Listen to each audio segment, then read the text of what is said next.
Olma sana vafalı yar. Sen korkma bana işan. Tuyumuz günü yağar bakka. Sensiz günüm günemez.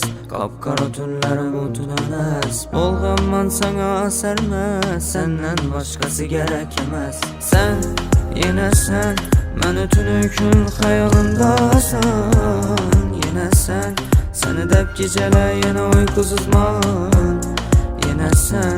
Seni dep işgal avında yanaman. Sen gitsen canım ben özüm bir özüm yalnız kalmam.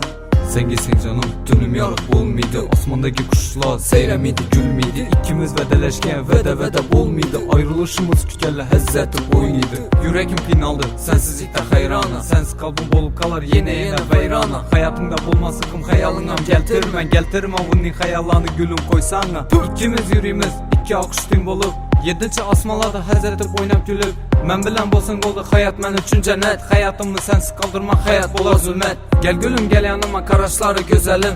Baldanamı tutuşken sözləri əsəlim. Sen alğan gülərim kollarımda solup oldu. Tamam oldu sana yazgan şiir qəzəlim.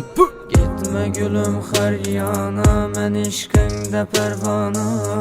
Çarla məni baxtamana. Birge bolalı pinxana. Sevgimiz misalı yerde. Koy etme sevgine ermek. Men işkinde misalı timtek. Şu işte bulmalı xərək. Sen yine sen.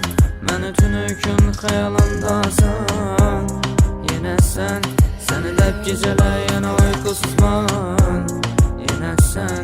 Seni dep işgal avında yanaman. Sen gitsen canım ben özüm bir özüm yalnız kalamam.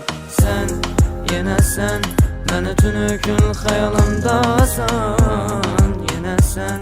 Seni dep geceler yine uykusuzman. Yine sen. Seni dep işgal avında yanaman.